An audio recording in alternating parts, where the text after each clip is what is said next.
Sí. Bueno, mis queridos, ahí hoy sí toca bajarle yo. Sí, sí, ahí está bien. Mis queridos, muy buenos días nuevamente. Bueno, ahora sí, llegó la hora de estudiar la palabra del Señor para todos, los grandecitos acá conmigo y los niños allá en la parte de los salones donde reciben la clase. Hechos capítulo 10, donde leyó nuestra hermana Marjorie hace un momento, es el pasaje que hoy estaremos tratando con la ayuda del Señor. Y, y este pasaje nos habla de la salvación para todos los hombres. Este pasaje nos habla de la salvación para todos los hombres. ¿Recuerdan ustedes la promesa que hizo el Señor en Hechos capítulo 1, versículo 8? Dice, pero recibiréis poder cuando haya venido sobre vosotros el Espíritu Santo y me seréis testigos. Y va a nombrar lugares: Jerusalén, Judea, Samaria y hasta lo último de la tierra. Gracias, mi hermano. Y hasta lo último de la tierra. Miramos cómo los primeros 7 capítulos vincularon a Jerusalén, el capítulo 8 a Judea y Samaria. En el capítulo 9 se nos narró la conversión de Pablo y luego Pedro yendo a Jope, a Lida, a Sarón. Pero ahora en el capítulo 10 miraremos el inicio del cumplimiento de ser testigos hasta lo último de la tierra. ¿Y por qué tiene importancia para nosotros? Uno, porque es la palabra de Dios.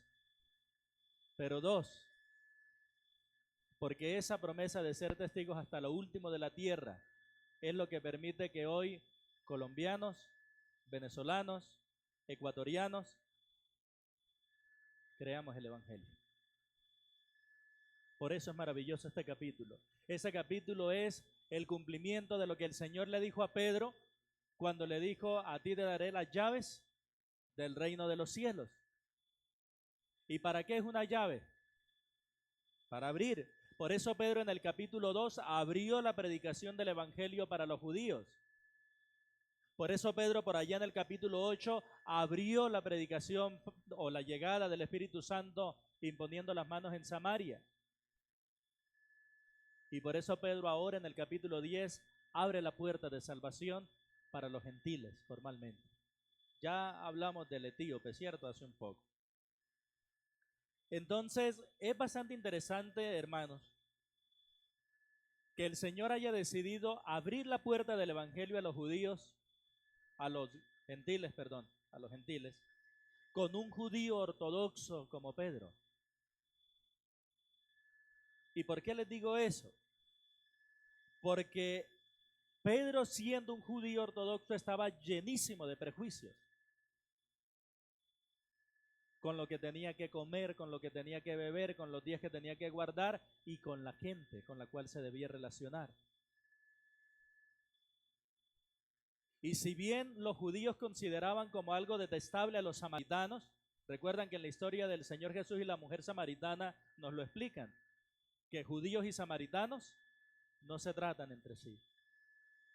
Si había algo más odioso para un judío que un samaritano, era precisamente un gentil. Porque los samaritanos pues eran miti-miti, había una mezcla, había una fusión ahí. Pero los gentiles estaban totalmente lejos, totalmente distantes. Por esa razón Pedro necesitaba un trato especial. Y me llama la atención de la manera pedagógica como el Señor actúa. Porque no agarra a Pedro al inicio y le dice: váyase para predicarle a Cornelio. No lo hace. Sino que poco a poco comienza a tumbar los prejuicios que tenía Pedro, en este caso prejuicios raciales que tenía Pedro. Y si ustedes observan el capítulo 9,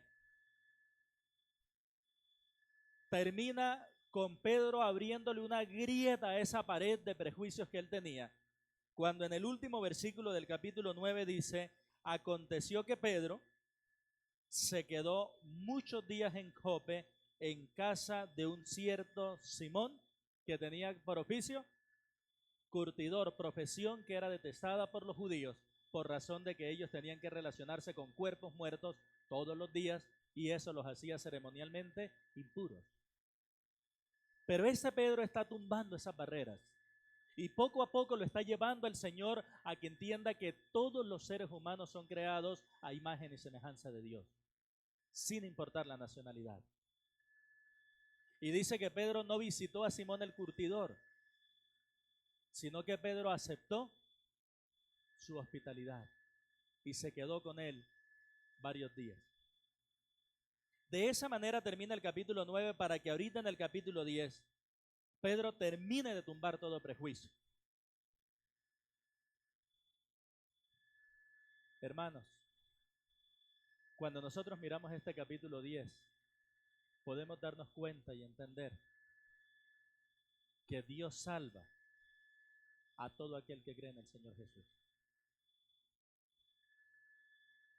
La única condición, no hay más, la única condición para que Dios salve a un pecador, a una pecadora, es que cree en Jesucristo como su Salvador.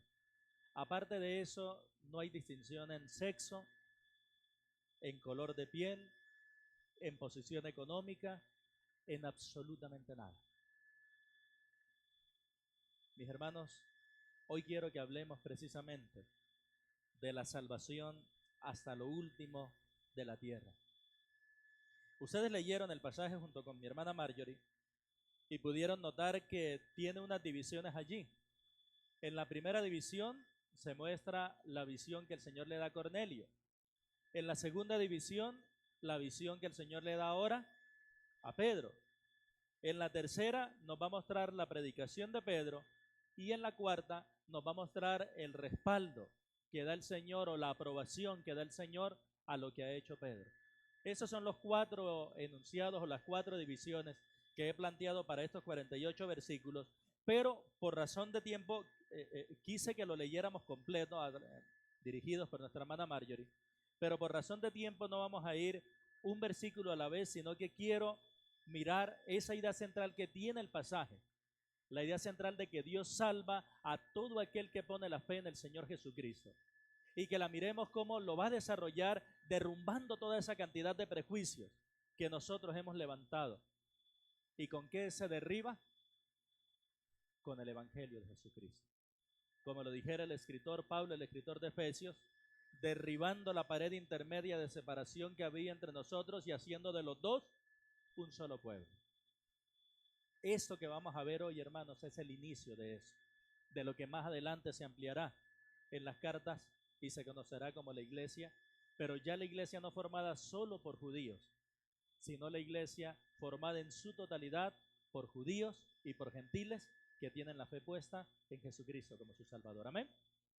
Vamos a considerar en primer lugar, hermanos, la visión de Cornelio. Vamos a considerar en primer lugar la visión de Cornelio. Como mi hermana Marjorie leyó, yo quiero darlo a escucharlos a todos ustedes. Y que mirando esa visión de Cornelio, en los versículos 1 y 2, miremos o consideremos el preámbulo. Cuando hablo del preámbulo es lo que antecede, lo que anticipa a lo que se viene. ¿Cuál es el preámbulo de esa visión? Versículos 1 y 2. Todos ustedes a la voz de 3. 1, 2 y 3.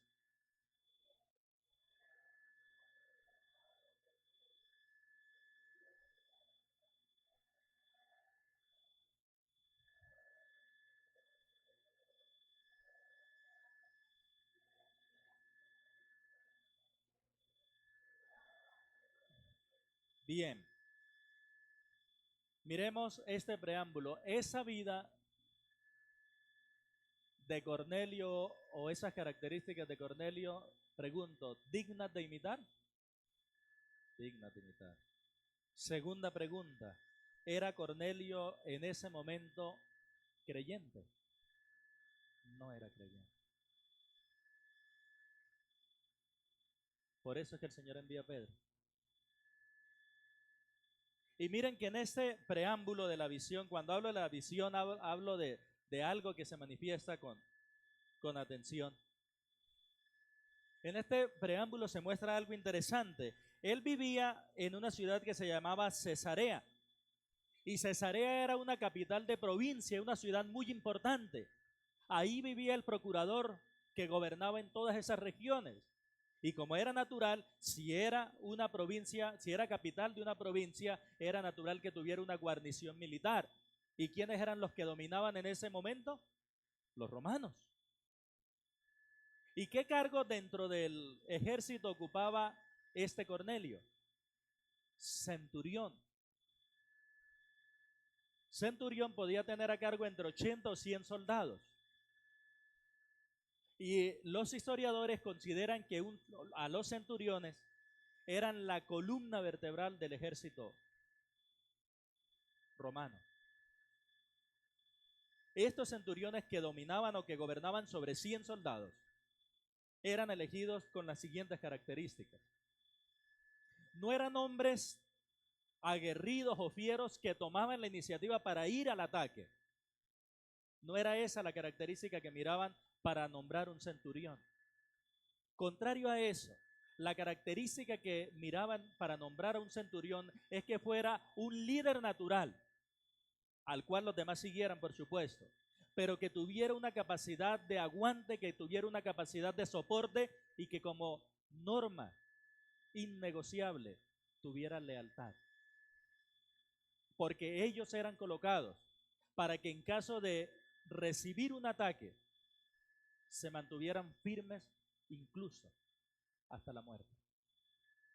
Esas eran las características que se buscaban en las personas que nombraban en el ejército romano como centurión. Y me llama la atención que en un ambiente tan pesado como el que se maneja dentro de las fuerzas militares, hay un hombre que tenga unas características tan piadosas como Cornelio. Creo que algo similar a Daniel y sus amigos, en la meca, en el corazón de lo pecaminoso, pero con una vida consagrada al Señor. Mis queridos, grabémonos esto en nuestro corazón. Podemos ser piadosos aún en el entorno más pecaminoso que tengamos. Podemos vivir para Dios, así estemos rodeados de podredumbre. Podemos tomar la decisión de Daniel como el que propuso en su corazón no contaminarse. Y este Cornelio, centurión, miren las 4 características que tienen. En el versículo 2 nos da las 4 características. Primera característica, piadoso. Segunda característica, temeroso de Dios. Y yo quiero que miren lo que acompaña esa expresión temeroso de Dios. ¿Cómo? Es decir, que toda la casa de Cornelio, ¿cómo era? También era temerosa de Dios. Por lo cual estamos teniendo en esta vida el reflejo de un ejemplo honesto. Hermanos, si hay algo que evalúa nuestra devoción a Dios, es si nuestra casa sirve al mismo Dios y sigue al mismo Dios que profesamos. Y creo yo que eso marca mucho la diferencia entre espiritualidad y religiosidad. Este hombre era temeroso de Dios, pero también lo acompañaba en ese ejercicio toda su casa.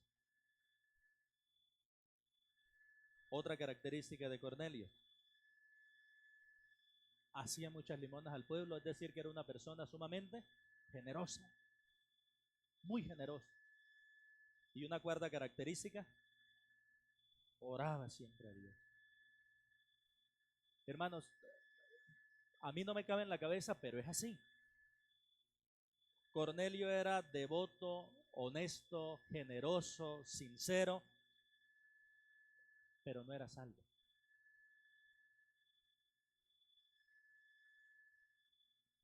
Y eso nos tiene que llevar a entender que es posible ser muy religioso y aún así estar perdido. Por eso la importancia de que nosotros no estimulemos tanto una vida moral, sino que nosotros prediquemos a los pecadores que necesitan arrepentirse. La moralidad va a venir como consecuencia del nuevo nacimiento. Ese es el preámbulo de la visión de Cornelio, nos presenta este hombre. Pero miremos ahorita la descripción de la visión de Cornelio que está en los versículos 3 al 6. Versos 3 al 6. Ustedes leyeron muy bien ahora, quiero que lo vuelvan a leer del verso 3 hasta el verso 6. 1, 2 y 3.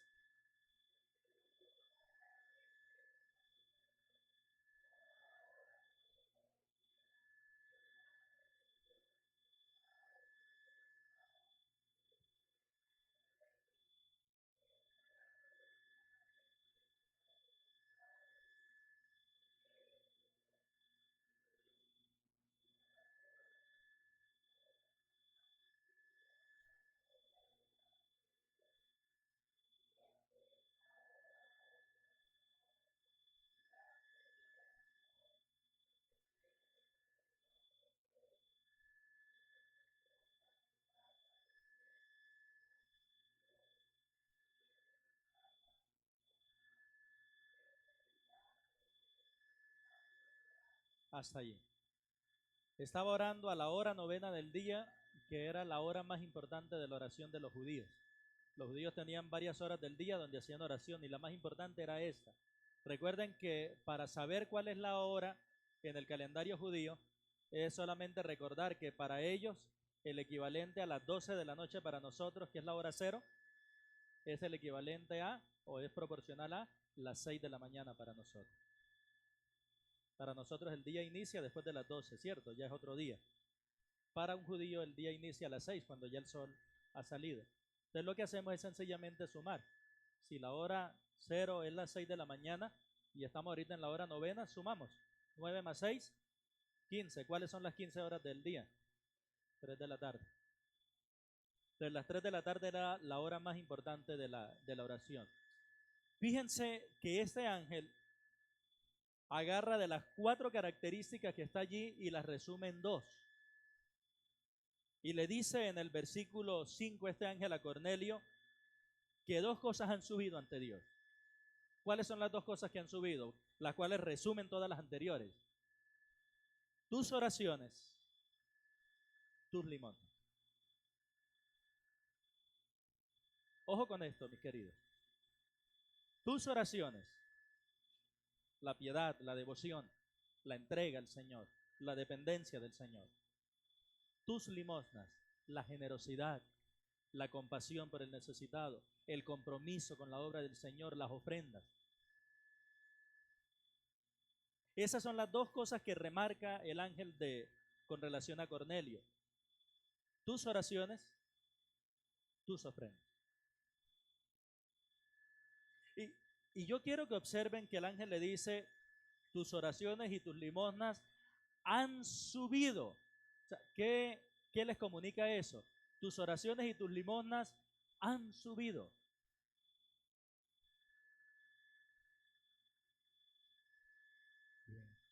¿Recuerdan cuando se le ofrecía al Señor sacrificios? ¿Por qué el Señor pedía que se quemaran? Porque el humo sube. ¿Y quién está arriba? Él lo recibe. Lo que él está diciendo acá es que cada vez que se ofrenda, cada vez que se ora al Señor, se están haciendo sacrificios agradables al Señor. Por eso, hermanos, nuestros tiempos de oración son santos. Y por eso nuestros tiempos de colectar la ofrenda son santos. Porque como lo aprendimos el semestre pasado, con la ofrenda no estamos haciendo ni una vaca, ni una colecta, ni... No. Con la ofrenda, ¿qué es lo que estamos haciendo? ¿Cuál es el corazón? Adorar a nuestro Dios. Por eso es que un corazón que ha entendido quién es Dios, le ora, le busca y le es generoso para la obra de Dios. Pero dice, tus oraciones y tus limosnas han subido, y miren la palabra que acompaña ahí, han subido. Han subido, lo tienen allí en el verso 4. ¿Han subido para qué? para memoria. Y esa palabra memoria significa registro o memorial. ¿Entendemos qué es un memorial, hermanos? ¿Quién me ayuda? ¿Qué es un registro o qué es un memorial? Muy bien. Es una agenda. Es una agenda que ¿qué se hace con la agenda, yo? Muy bien. Eso es lo bueno, andar con gente inteligente. Como lo dice nuestro hermano Giovanni, un memorial es una agenda donde nosotros anotamos cosas para que no... Yo sé que a Dios no se le olvida nada y que Dios no sufre de amnesia, pero para hacer la cosa totalmente inmutable y darnos una seguridad de que lo que Él dice es cierto, lo que Él dice es, cada vez que tú oras, cada vez que tú ofrendas, yo lo anoto en mi agenda. Lo que el ángel le está diciendo a Cornelio es, cada vez que tú ofrendaste, y cada vez que tú oraste, el Señor tomó nota. Permítanme ilustrarlo de esta manera. No estoy diciendo que sea así, pero permítanme ilustrarlo así. Domingo 23 de junio de 2024, hora 11:05 am. Giovanni ofrendó X dinero para la obra de Dios. Permítanme decirlo de esta manera. Domingo 23 de junio, 10 de la mañana. Henry Beltrán elevó una oración de adoración al Señor.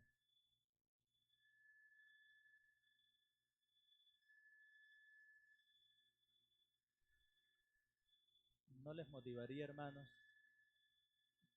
que cuando lleguen al cielo el Señor abra su agenda y le diga, aquí anoté todo lo que tú hiciste para la gloria mía?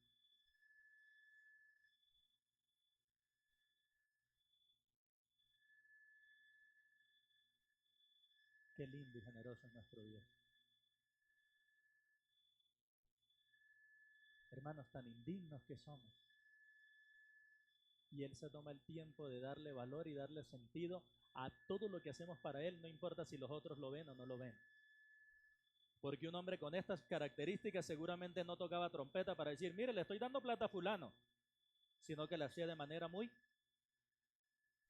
Y seguramente con estas características no tocaba trompeta para decir, yo me voy a orar, mírenme que estoy orando, sino que en silencio entraba.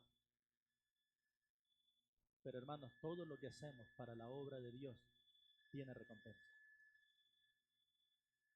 Hermanos, ¿qué más estímulo necesitamos nosotros para consagrar nuestra vida, nuestro tiempo y nuestros recursos al Señor que saber que Él lleva un registro, un memorial, donde anota todo eso? ¿No les parece hermoso? Nuestro hermano Eber hace 8 días nos hablaba de el libro y los libros. Y aquí sale otro más, mi hermano, donde el Señor tiene anotado todo lo que hacemos para la gloria de Él. Esto no es raro. Por allá el autor de Hebreos dice que Dios no miente, pero para que por dos cosas en las cuales es imposible que Dios mienta, impuso juramento. ¿Todo esto para qué? Para darnos seguridad de que podemos confiar en Él. Ese es nuestro Dios. Mi querido, invierte tu vida en el Señor, que Él no se va a olvidar. Y por cierto, hay un versículo, ¿cierto, hermano? Hebreos 6:10. Porque Dios no es injusto. Dios no es injusto para olvidar vuestra obra y el trabajo de amor que habéis mostrado hacia su nombre. ¿Cómo?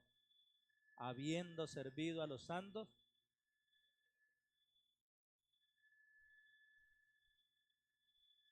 Nuestro amor a Dios se expresa en el servicio que nos damos los unos a los otros, hermanos. Y Dios no es injusto para olvidar. ¿Qué aprendemos de esta primera sección de la visión de Cornelio? Hermanos, grábense esto en su corazoncito. Dios tiene presente todo lo que hacemos para Él. Dios tiene presente todo lo que hacemos para Él. Esas son buenas noticias. Esas son buenas noticias para nosotros. Esa es la visión de Cornelio. Y una visión como esta, donde nos enseña que Dios tiene presente todo lo que hacemos para Él, no podemos pasarla por alto, hermanos, sin ser motivados a trabajar con pasión, con esfuerzo, hasta el agotamiento de fuerzas para la gloria de nuestro Dios. Trabajemos para nuestro Señor. Esforcémonos para Él. Y que las fuerzas que Él nos da, que son todas, las usemos para la gloria de su nombre. Hay otra parte, una segunda división en esto. Ya miramos la visión de Cornelio, ahora es la visión de Pedro. Y esa se nos describe desde el verso 9 hasta el verso 33. Porque antes de que Cornelio pudiera ser recibido en la iglesia, Pedro tenía que aprender una lección, como lo miramos al inicio. La lección de que el Señor mira a judíos y gentiles por igual. Y hermanos, un estricto judío creía que Dios no tenía ningún interés en los gentiles. Es más, ¿saben qué frase y qué idea comenzó a comunicarse en los judíos y que era popular entre los fariseos en la época en la que caminó el Señor Jesús sobre la tierra? Los judíos más estrictos, más radicales decían que los gentiles habían sido creados solamente para ser el combustible de las llamas del infierno. Por eso, ¿para qué perder el tiempo con ellos? Y con eso creció Pedro. Y ustedes saben que tumbar algo que en lo cual uno ha insistido durante 20, 30, 40 años haciendo lo mismo, es duro. Imagínense ustedes donde sacaran ahora un estudio verídico, comprobado, los frijoles, el que coma frijoles le va a dar cáncer. Que sea comprobado, verídico. Un costeño dice, yo me sigo comiendo mi mojarrita, pero un antioqueño, porque hay una estructura completa, ¿cierto? Aquí comemos esto. Pedro creció con esa estructura. Los gentiles no tienen ningún valor para Dios. Y él tenía que tumbar todas esas cosas. Por esa razón, el Señor le da una visión. ¿Y de qué se trata esa visión? Vamos a recordar la que está desde el verso 9 hasta el verso 16. Muy bien. Sucedió que Pedro tuvo gran hambre a la hora del almuerzo y ese día se atrasó la comidita. ¿Verdad? Ese día se atrasó. Lo leemos. ¿Sí? Verso 9 al 16. Al día siguiente, mientras ellos iban por el camino y se acercaban a la ciudad, Pedro subió a la azotea para orar cerca de la hora sexta y tuvo gran hambre y quiso comer, pero mientras le preparaban algo le sobrevino un éxtasis y vio el cielo abierto y que descendía algo semejante a un gran lienzo que atado de las 4 puntas era bajado a la tierra, en el cual había de todos, oigan esto, de todos los cuadrúpedos terrestres y reptiles y aves del cielo. Y le vino una voz, levántate Pedro, mata y come. Entonces Pedro dijo, Señor, no, porque ninguna cosa común o inmunda he comido jamás. Volvió a él la voz la segunda vez. Lo que Dios limpió, no lo llames tú común. Esto se hizo 3 veces y aquel lienzo volvió a ser recogido en el cielo. Bien. Le hice énfasis, mis queridos hermanos, a la palabra todo. Porque lo que Pedro observó en esa visión es que bajaba una tela, bajaba un lienzo, bajaba una carpa, amarrada por las 4 puntas. Y ojo con esto, en él no estaban solamente los animales inmundos. En él también estaban los animales puros. Porque la Biblia nos dice que bajaron todos. Y la orden para Pedro, dice él, que se registró por 3 veces. Es decir, 3 veces ve el lienzo, levántate Pedro, mata y come. No, Señor, yo no he comido nunca nada inmundo. No llames común a lo que yo he limpiado. Levántate Pedro, mata y come. No, Señor, yo no he comido nada inmundo. No llames tú inmundo a lo que yo he limpiado. Tercera vez, levántate Pedro, mata y come. No, Señor, porque no he comido nada inmundo. No llames tú inmundo a lo que yo he limpiado.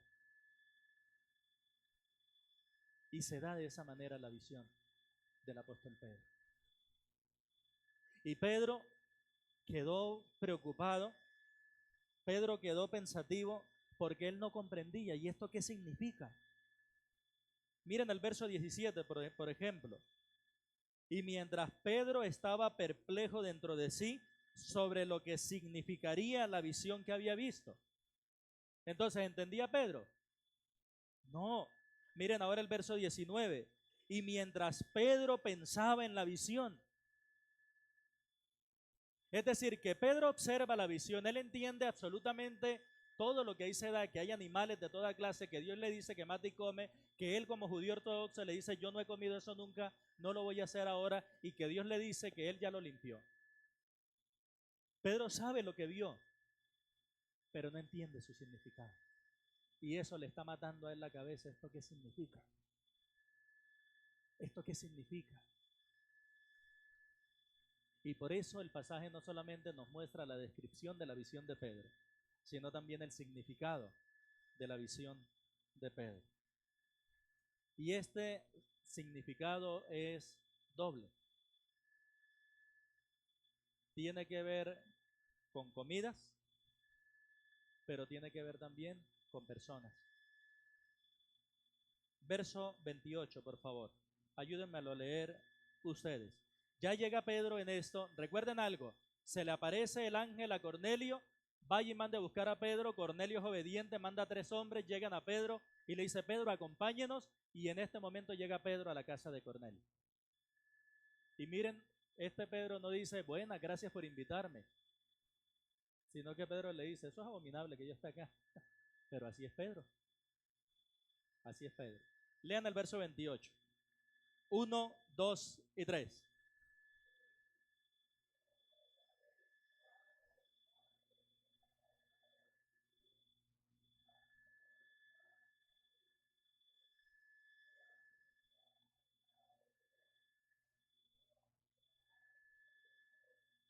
Ahí está. Leímos la historia y entonces tenemos Pedro está con la visión y llegan los 3 hombres.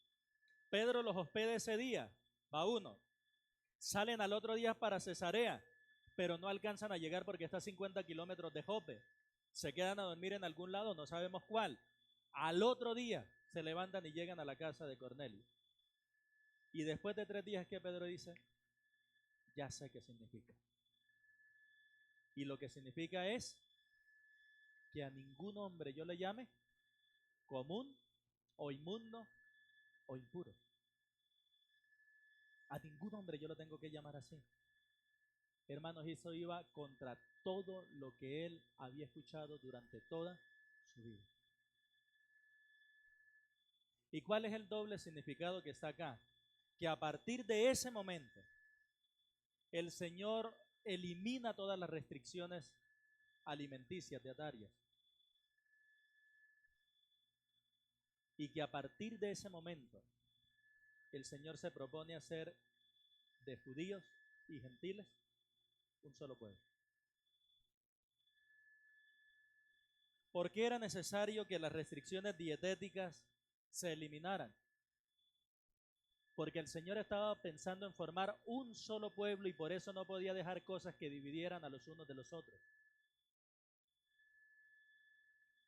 Eso sería contraproducente. Y es por eso que le dice a Pedro, levántate, mata y come. Y por esa razón es que el Señor Jesucristo, cuando le recriminan por qué tus discípulos comen con manos inmundas, el Señor les recrimina duramente por su hipocresía y les dice que la oración santifica todo,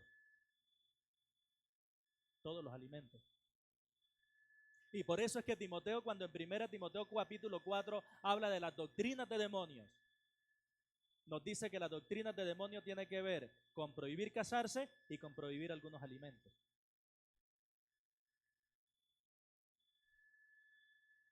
Entonces el Señor le pone fin a esas restricciones dietéticas, pero también, hermanos, no solo con la alimentación, sino como lo dijimos con las personas.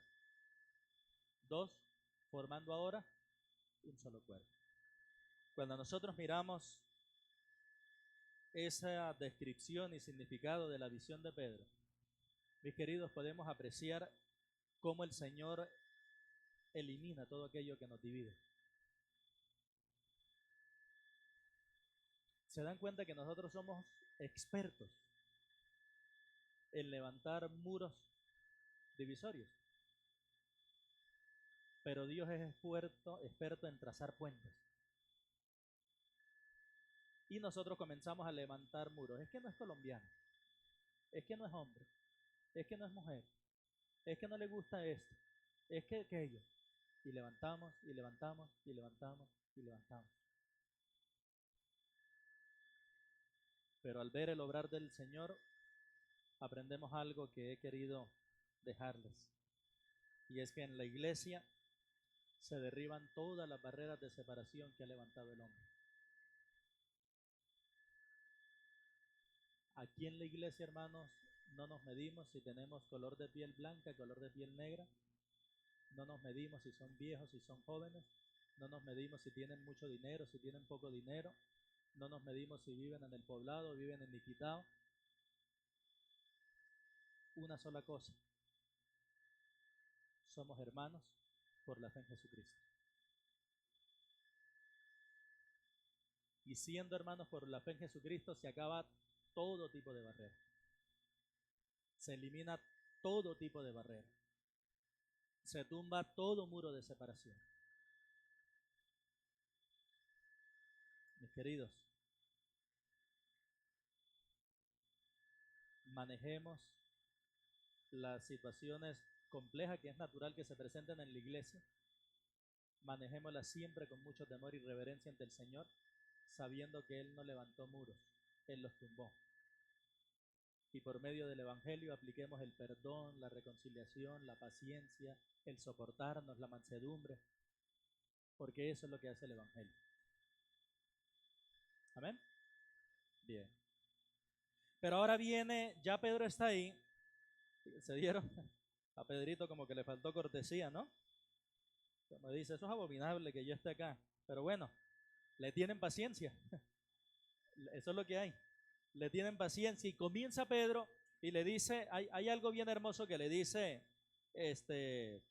Cornelio en el versículo 33.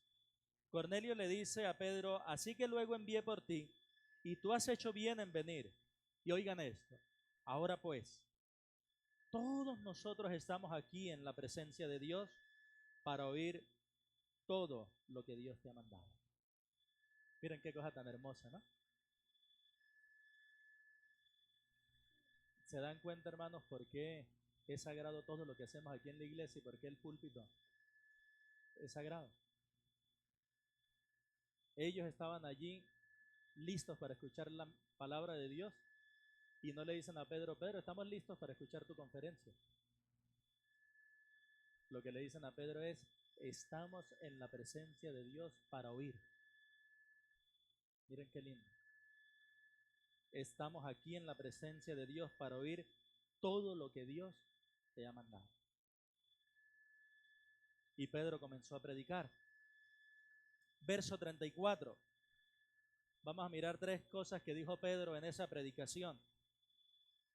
Entonces Pedro, abriendo la boca, dijo, en verdad comprendo que Dios no hace acepción de personas. De manera que lo primero que Pedro enseñó es que Dios no hace acepción de personas. Porque todos somos creados por Él, porque todos pecamos en Adán y porque todos necesitamos a Jesucristo. Por eso no hace acepción de personas.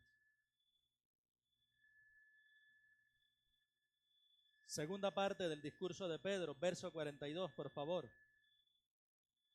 Ayúdenme a leerlo. Verso 42. 1, 2 y 3.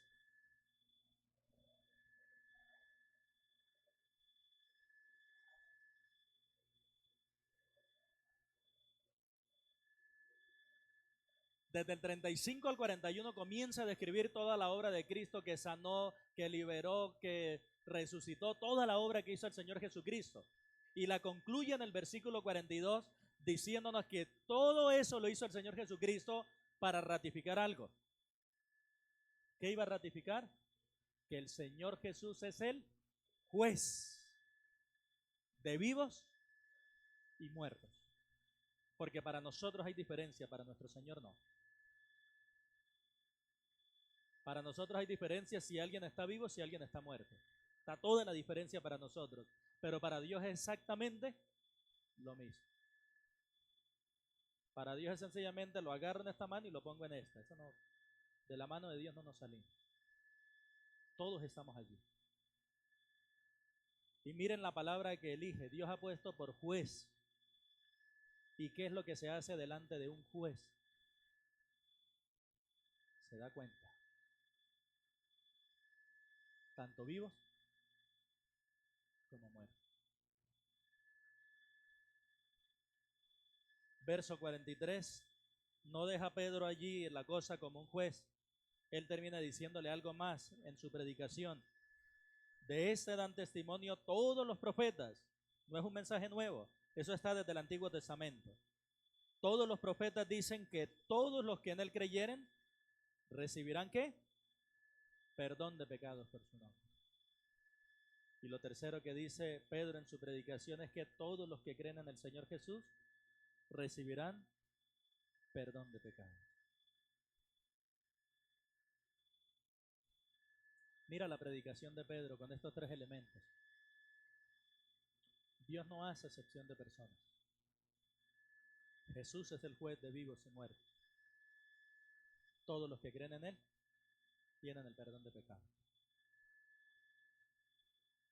Eso nos enseña, mis queridos, que cada persona tiene una cita con Cristo para verlo, sea como juez o como salvador.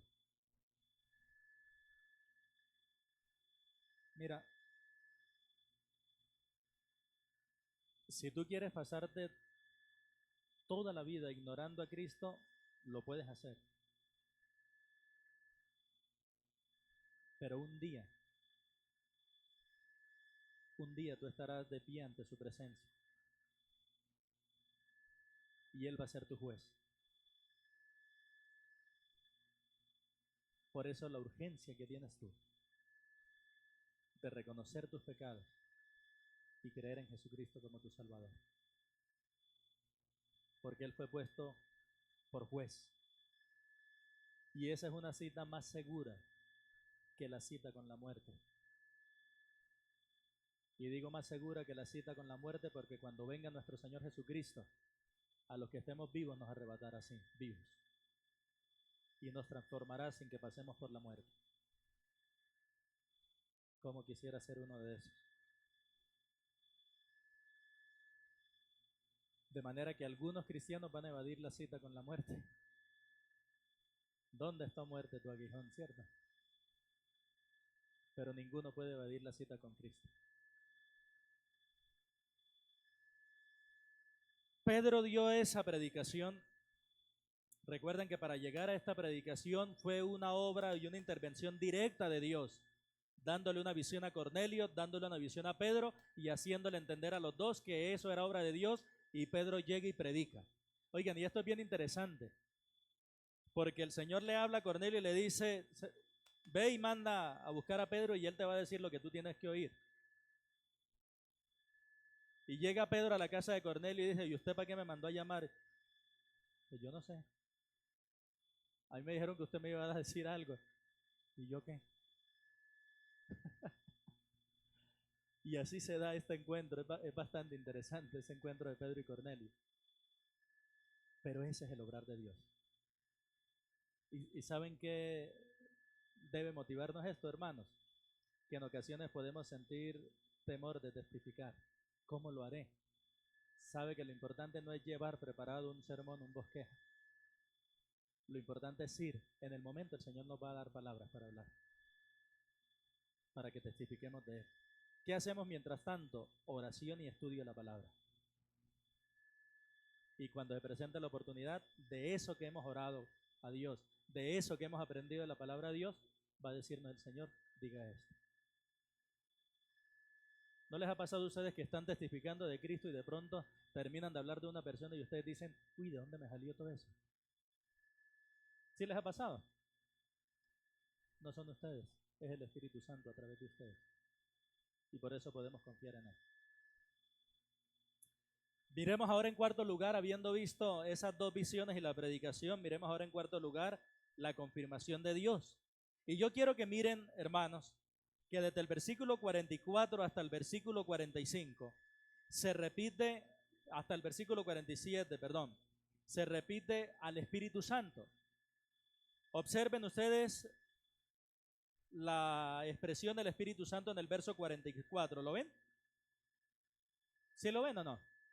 ¿Qué verbo acompaña al Espíritu Santo? ¿Cómo? Cayó. Luego en el 45, en la parte final, aparece el Espíritu Santo. ¿Cuál es el verbo más cercano ahí al Espíritu Santo? Se derramase. Muy bien. Luego en el versículo 47, la parte final, aparece el Espíritu Santo. ¿Cuál es el verbo que lo antecede? Han recibido. Mira, el Espíritu Santo, el Espíritu Santo, el Espíritu Santo, y nos habla de un verbo diferente por cada una de esas apariciones. ¿Qué quiero decir? Que el Señor comienza a hacer una confirmación y la hace puntualmente con el Espíritu Santo. La primera confirmación que hace el Señor nos muestra que el Espíritu Santo cayó sobre todos los que oían el discurso. Verso 44. Mientras aún hablaba Pedro estas palabras, él estaba en pleno bosquejo. El Espíritu Santo cayó sobre todos los que oían el discurso. Lo cual quiere decir que las palabras que le dijo Pedro a Cornelio fueron mucho más amplias de las que registró Lucas. Lucas solamente registró lo más importante para nosotros. El Espíritu Santo cayó, como lo había hecho 8 capítulos atrás, un día de Pentecostés. Cayó.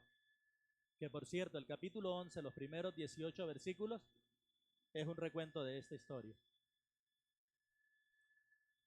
Luego nos dice el versículo 45, y los fieles de la circuncisión que habían venido con Pedro, fueron 6, se quedaron atónitos de que también sobre los gentiles se derramase el don del Espíritu Santo. Eso nos enseña, mis queridos, el verso 45, que el Espíritu Santo fue derramado también sobre los gentiles. Podemos darle ahí, mi hermano Gerson. El Espíritu Santo fue derramado también sobre los gentiles. ¿Por qué supieron? Porque los que oían hablaban en lenguas y magnificaban a Dios. Y en el verso 47, entonces respondió Pedro. Miren esto. En el capítulo 11 nos dice que Pedro se fue con unos hombres y que esos hombres eran 6. Pedro le dijo a esos 6, ¿puede acaso alguno impedir el agua para que no sean bautizados estos que han recibido el Espíritu Santo también como nosotros? ¿Quién es ese nosotros? Los judíos. Mis queridos, el verso 47 nos enseña que el Espíritu Santo fue recibido por los gentiles. Fue recibido también por los gentiles.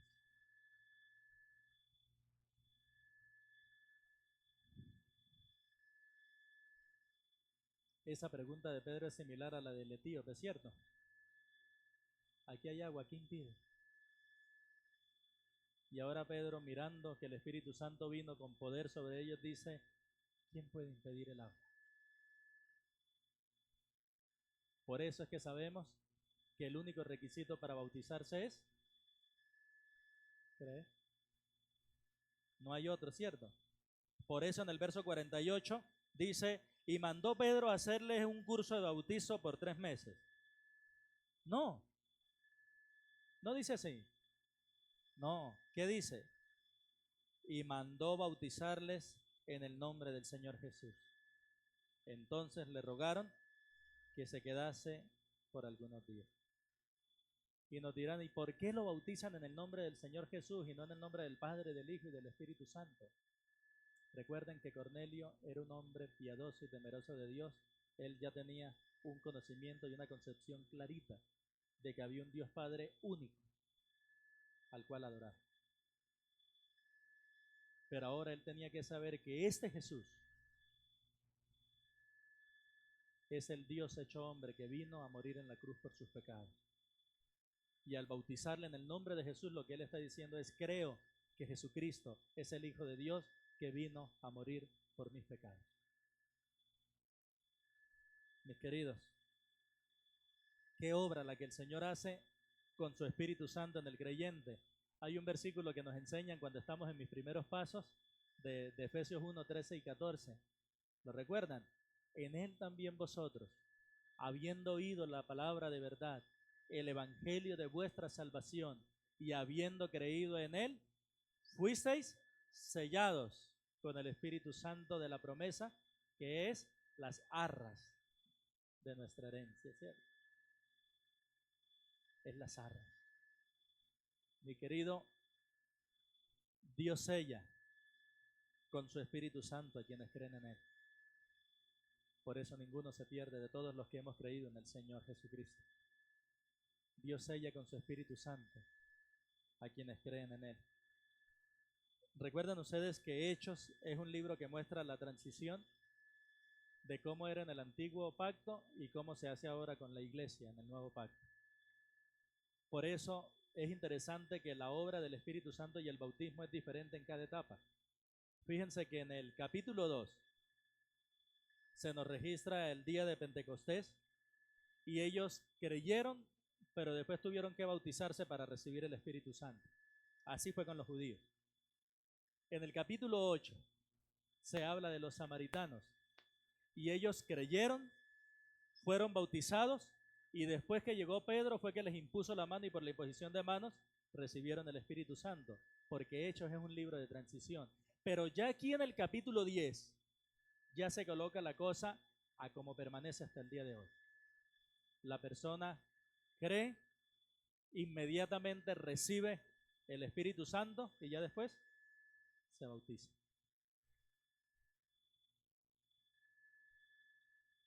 Porque Dios sella con su Espíritu Santo a todo aquel que cree en él. Por eso para un cristiano la muerte no significa ningún problema.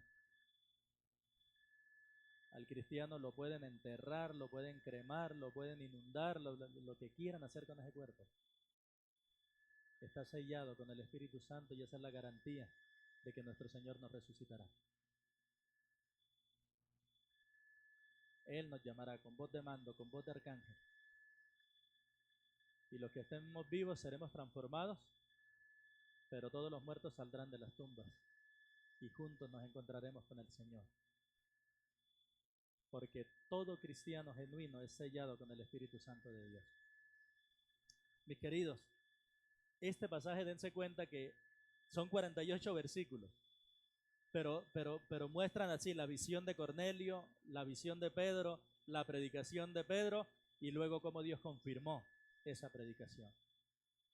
Y todo ese capítulo, hermanos, nos enfatiza o nos enseña lo que hemos enfatizado, y es que Dios salva a todo aquel que cree en el Señor Jesús. A Pedro le tocó aprender esta lección porque los judíos habían malinterpretado mal la cosa creyendo que ellos eran los únicos que iban a ser salvos. Pero el Señor le enseñó a Pedro que los judíos fueron escogidos para un servicio, no como una exclusividad. Geográficamente, ustedes han visto dónde ubicó el Señor a su pueblo Israel, geográficamente. ¿Se han dado cuenta en dónde colocó el Señor a Israel? El Señor colocó a Israel en el centro del mundo. Porque Israel era el paso obligatorio para ir de sur a norte, de norte a sur, en todas las direcciones, paso obligatorio. Porque ahí en ese pedacito tan pequeñito de Israel convergen 3 continentes: América, Europa, Asia y África. ¿Cuál era la idea de Dios? No solamente salvar judíos, sino colocar a su pueblo en un paso obligatorio para que todos los extranjeros que pasaran por la tierra de Israel vieran que Israel reflejaba la gloria de Dios y dijeran: ¿ustedes por qué son diferentes? Y que de esa manera los israelitas pudieran decir, porque creemos en el Señor que es el creador de los cielos y de la tierra. Y para que pecadores volvieran su rostro al Señor y dijeran, los israelitas adoran al Dios verdadero. Y así salvar hasta los confines de la tierra. Pero los israelitas malinterpretaron eso y creyeron que ellos los había elegido el Señor de una manera única, exclusiva. Habiendo superado Pedro esa mala lección, entendió que Dios siempre ha deseado la salvación de los hombres sin importar su nacionalidad. Ante el trono de Dios y ante el cielo, la Biblia describe a personas de toda lengua, tribu, linaje y nación. Porque es la voluntad del Señor salvar hombres sin importar su nacionalidad. Pero hermano, ¿sabe una cosa? Pedro entendió que para poder predicar y ser efectivo en la predicación tenía que liberarse de todo prejuicio. Y eso mismo debemos replicarlo nosotros. Liberémonos de todo prejuicio y prediquemos a Cristo por doquier. Prediquemos a Cristo de manera incesante porque todo ser humano es hecho a la imagen de Dios. Prediquemos a Cristo incesantemente porque todo ser humano ha pecado contra Dios. Prediquemos a Cristo incesantemente porque solo en Jesucristo hay salvación para el pecador. Dense cuenta que Cornelio tenía una vida intachable, pero no era salvo. Solo después de que creyó en Jesucristo fue salvo. Y por eso yo quiero que tú entiendas que tú no estás fuera del alcance de la gracia de Dios. Y que si aún no has creído en Cristo como tu Salvador, sepas que el Señor Jesús desea salvarte. Y que si tú te arrepientes de tus pecados, hoy el Señor Jesús te salvará. Yo te quiero invitar a que tú te arrepientas hoy de tus pecados y que creas en Jesús como tu único y suficiente Salvador. Porque si lo haces, el verso 43 es claro cuando dice, de este dan testimonio todos los profetas, que todos los que en él creyeren recibirán perdón de pecados por su nombre, por su autoridad. Y hoy con la autoridad de Jesucristo te invito a que creas en él, porque él te salvará. Vamos a orar. Padre eterno, bondadoso, misericordioso, clemente y compasivo, tardo para la ira, pero grande en misericordia y verdad. ¿Cuánto sentido tienen esas palabras que te describen en Éxodo a ti? Pues hemos visto a través del libro de los Hechos cómo tu misericordia, compasión, fidelidad se ha extendido para salvarnos aún a nosotros. Mi Señor, hoy nos has enseñado que tú estás interesado en salvar a las personas, cualquiera que sea su nacionalidad, cualquiera que sea su trasfondo, porque sin duda alguna, e indistintamente de las características externas que tengamos, todos tenemos una cosa en común: te necesitamos a ti, porque somos pecadores y solo Jesucristo puede salvarnos. Mi Señor, abre nuestra boca para que los que ya hemos creído prediquemos a Jesucristo y a este crucificado, y permítele, Señor, a quienes aún no han creído, que por la fe te reciban como el único y suficiente Salvador de su vida. Te lo pedimos, Padre, en Cristo Jesús, nuestro Señor y Salvador. Amén y amén. Bueno, mis queridos hermanos, que el Señor les bendiga, que el Señor les guarde. Damos gracias a los hermanos, a las personas que se conectaron. Deseamos que